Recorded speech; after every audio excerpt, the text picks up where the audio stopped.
দর্শক, এই মুহূর্তে রাজধানীর নির্বাচন কমিশনে যেতে চাই। সেখানে আছেন আমাদের সহকর্মী তানভীর মৌসুম। তার কাছ থেকে বেশ কিছু প্রশ্নের উত্তরও জানবো।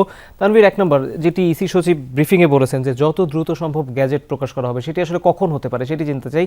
আরেকটি হচ্ছে যে অনেকেই ফলাফল পুনর্বিবেচনা নিয়েও কথা বলছেন। এই মুহূর্তে আসলে ইসিতে কি চলছে? তৌহিদ, প্রথমে গ্যাজেট প্রকাশের কথা বলি। সেটি নির্বাচন কমিশনের তরফ থেকে আসলে সর্বোচ্চ চেষ্টাটাই করা হচ্ছে যত দ্রুত সম্ভব সেটাকে প্রকাশ করা হয়।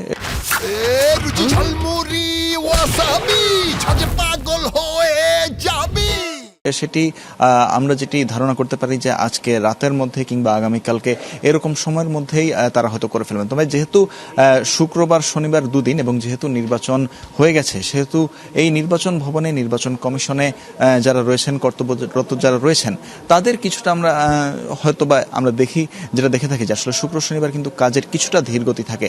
সেই ধীরগতির কারণে হয়তো কিছুটা আমরা হয়তো যতটা তাড়াতাড়ি আশা করবো ততটা তাড়াতাড়ি হয়তো নাও পেতে পারি।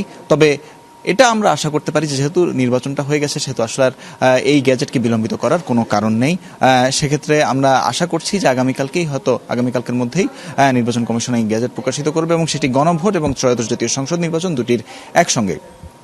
আরেকটি বিষয় যেটি যে নির্বাচনের এই যে ভোট এবং যে নির্বাচনের ফলাফল সেটিকে পুনর্গণনার বিষয়টি নিয়ে কিন্তু নির্বাচন কমিশনে ইসি সচিব ব্রিফ করার পর আমরা দেখেছি যে বিএনপির দুজন প্রার্থী এসেছিলেন নির্বাচন কমিশনে অভিযোগ জানাতে। একজন ঢাকা 14 আসনের বিএনপি প্রার্থী সানজিদা তুলি এবং আরেকজন ঢাকা 16 আসনের, এবং এই দুজনই কিন্তু বেশ কিছু বড় বড় অভিযোগ তারা নিয়ে এসেছেন। যেমন সানজিদা তুলি, তিনি গণমাধ্যমের সাথে কথা বলেছেন। তিনি বলেন যে তার যে সংসদীয় আসন সেখানে কিন্তু ভোট কারচুপি, ইলেকশন ইঞ্জিনিয়ারিং, রেজাল্ট টেম্পারিং, এই ধরনের অভিযোগগুলো তিনি আনেন এবং তিনি বলেন যে তার দলের যে সকল পোলিং এজেন্ট রয়েছেন, তার দলের যারা রয়েছেন, তাদেরকেও কিন্তু আসলে কালকে নির্বাচনের পুরো সময়টা জুড়ে বিভিন্ন ধরনের ভোগান্তির মধ্যে দিয়ে যেতে হয় এবং তাদেরকে ভোগান্তির মধ্যে দিয়ে নেওয়া হয়। এছাড়া আরেকটি বিষয় হচ্ছে যে ভোট গ্রহণের সময় যারা ছিলেন ভোট গ্রহণ কর্মকর্তা, তারাও কিছু কিছু ক্ষেত্রে আসলে অনেক সময় লাগিয়ে তারা ভোটগুলো গ্রহণ করেছেন ভোটারদের, যার কারণে দেখা গিয়েছে যে ভোট গ্রহণ প্রক্রিয়া ব্যাহত হয়েছে বা যারা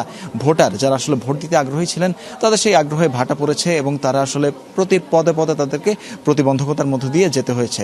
এবং সানজিদা তুলি সহ ঢাকা 16 আসনের যে বিএনপি প্রার্থী, এই দুজনকে আমরা দেখেছি তারা এই বিষয়ে অভিযোগ জানাতে, এবং গতকালকেও আমরা দেখেছি যে 11 দলীয় গণতান্ত্রিক ঐক্যের বেশ কয়েকজন কিন্তু এসেছিলেন নির্বাচন কমিশনে এ বিষয়ে অভিযোগ জানাতে। তৌহিদ।